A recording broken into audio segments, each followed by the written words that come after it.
हर हर महादेव। पितृपक्ष का आरंभ 8 सितंबर से पितृपक्ष श्राद्ध आरंभ हो रहा है और इस साल यह पहला दिन सोमवार पर पड़ा है। यही बात इसे और भी बड़ा बना देती है। सोमवार शिव का दिन है। शिरोमणि तिथियों में जो दिन शिव के साथ जुड़ता है वह घर परिवार की शांति, जीवन से दुख कष्ट समाप्त करने के लिए सबसे बड़ा और विशेष दिन आज की यह शिव महापुराण की कथा से कान खोलकर सुन ले। सब लोग पितृपक्ष प्रारंभ हो रहा है सबसे पहले और विशेष दिन सोमवार है महाराज। पितृपक्ष के पहले दिन किया जाने वाला यह छोटा सा कार्य, यह छोटा सा उपाय घर का कोई भी एक व्यक्ति करे, लेकिन अवश्य करे। मात्र 11 चावल के दाने, एक तुलसी की लकड़ी का दीपक और छत पर एक कटोरी खीर। याद रखना महाराज, मेरी कई सारी माताएं बहनें उपाय की सामग्री भूल जाती है। फिर से सुनिए, मात्र 11 चावल, एक तुलसी की लकड़ी का दीपक, अपने पितरों के लिए कटोरी खीर। छत पर सबसे पहले दिन 8 सितंबर सोमवार के दिन सबसे पहले हम पितृपक्ष के बारे में जानते हैं। सुनो महाराज, हमारे पूर्वजों का आशीर्वाद हमारे जीवन की बुनियाद है। जब धरती पर हम पैदा होते हैं, हमारे आगे जो राहें खुलती हैं उनके पीछे हमारे पूर्वजों की छाया रहती है। यदि आपसे आपके पितृ नाराज है और आपको पता भी नहीं है कि आपने ऐसा कौन सा कार्य करिए, यदि आपके जीवन में दुख है, कष्ट है, बड़े बड़े पूजा पाठ अनुष्ठान करवाते रहते हो फिर भी सफलता प्राप्त नहीं होती है, जीवन में पूरी तरीके से क्लेश है तुम्हारा, आज ये सिर्फ पितृदोष, काल सर्प दोष, इनकी वजह से बार बार असफलताएं, धन का टलना, घर में कलह, उनके कारण अनेक होते हैं। इसलिए हम आपसे कह रहे हैं 8 सितंबर सोमवार शिव का दिन और पितृपक्ष प्रारंभ हो रही है। सबसे पहले दिन किया जाने वाला है छोटा सा कार्य, ये छोटा सा उपाय घर की कोई भी माता बहन अवश्य करें, या फिर घर का कोई छोटा सदस्य कोई भी व्यक्ति कर सकता है, लेकिन हर घर यह उपाय अवश्य होना चाहिए। आज की ये शिव महापुराण की कथा से हम आपको बता रहे हैं। पितृपक्ष का आरंभ कई परंपराओं के अनुसार उन धन राशियों, निर्णयों और कर्मों को संतुलित करने का समय है जिससे पूर्वजों की संतुष्टि बनी रहे। जब पितरों को श्रद्धा से स्मरण किया जाता है, उन्हें भोजन दान दिया जाता है और उनके लिए उचित कर्म समर्पण होता है, तो वे अपने आशीर्वाद से परिवार पर कृपा करते हैं। यही कारण है कि कल सबसे पहला दिन है, आपसे कोई भी गलती ना हो, कल के दिन किया जाने वाला यह उपाय। सबसे पहले हम उपाय की सामग्री के बारे में जान लेते हैं। महाराज 11 अक्षत चावल के दाने, एक तुलसी की लकड़ी का दीपक और एक कटोरी खीर, मात्र 11 चावल के दाने। इस उपाय को आपको शुभ मंदिर में करना है। ध्यान रहे, इसका विशेष समय है, यानी कि समय करना है, यह हम आपको आगे बताएंगे। सबसे पहले जान लेते हैं एक तुलसी की लकड़ी का दीपक। तुलसी को पवित्र माना जाता है। तुलसी की लकड़ी से बना दीपक शुद्धि, रक्षा और देवी ऊर्जा का संकेत है।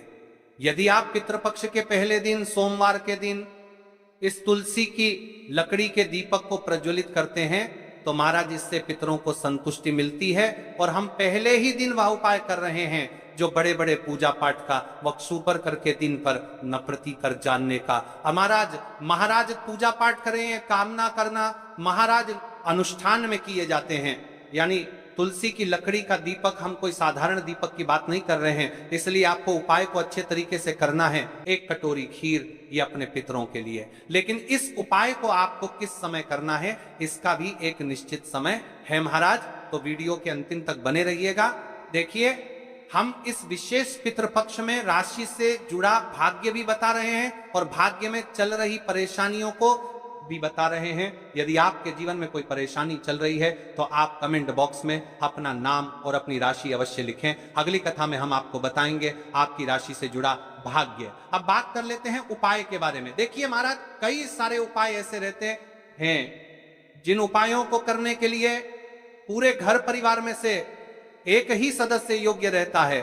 तो अब बात कर लेते हैं कि इस उपाय को कौन कौन व्यक्ति कर सकता है। यह उपाय किसी भी परिवार के सदस्य द्वारा किया जा सकता है। पुरुष, महिला, युवा या वृद्ध पर अनुभव कहता है कि यदि घर की कोई बड़ी माता बहन इसे शुद्ध भाव से करे तो प्रभाव थोड़ा तीव्र व शीघ्र दिखाई देता है, इसलिए परंपरा में महिलाओं का यह भूमिका मान्य रही है। पर यह कोई कठोर नियम जिनके परिवार में धन लाभ टिकता नहीं, जिनके घर में बार बार कलह और झगड़े होते हों, जिनके कार्य अटक जाते हों, जिनके मन में यह संशय रहे कि पुरखों की असंतोष की वजह से बाधाएं हैं। पर ध्यान रहे, ये उपाय किसी के खिलाफ करने के लिए नहीं है, ये अपने ही घर के कल्याण के लिए है महाराज। उपाय की ओर आगे बढ़ने से पहले जान लीजिए, आज की कथा में आया एक पत्र, जिस महिला ने पिछले वर्ष पितृपक्ष प्रारंभ होने से पहले इस उपाय को किया था, उसके साथ क्या चमत्कार हुआ। माया जी एक छोटे शहर की गृहिणी थी।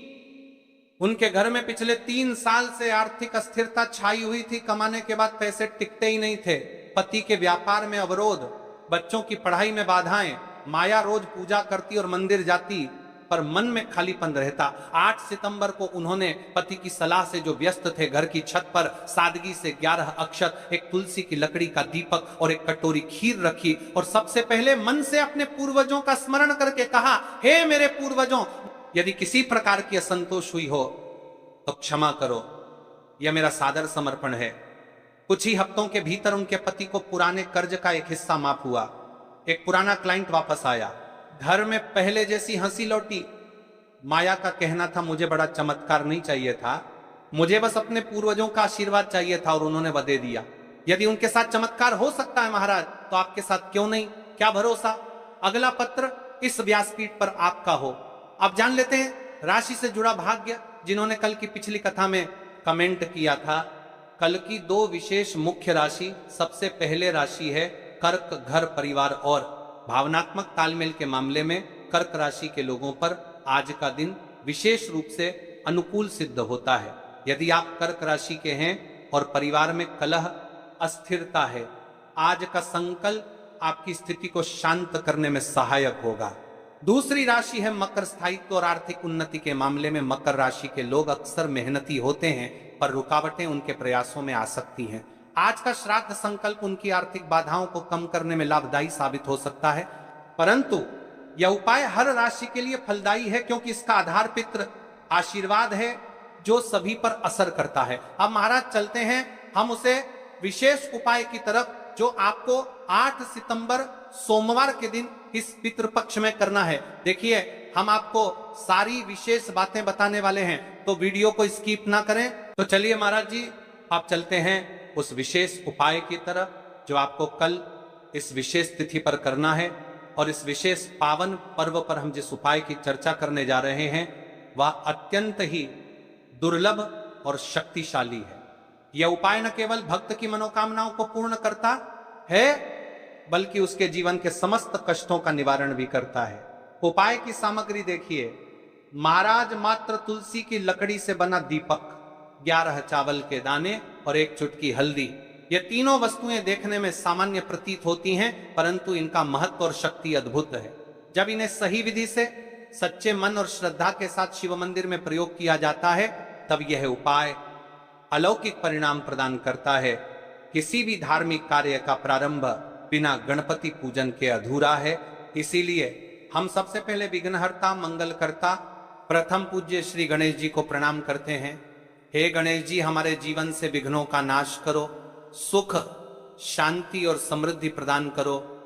और आज जो उपाय हम करने जा रहे हैं, उसमें कोई भी बाधा न आने दो। वक्रतुंड महाकाय सूर्यकोटि समप्रभ निर्विघ्नं कुरु मे देव सर्वकार्येषु सर्वदा।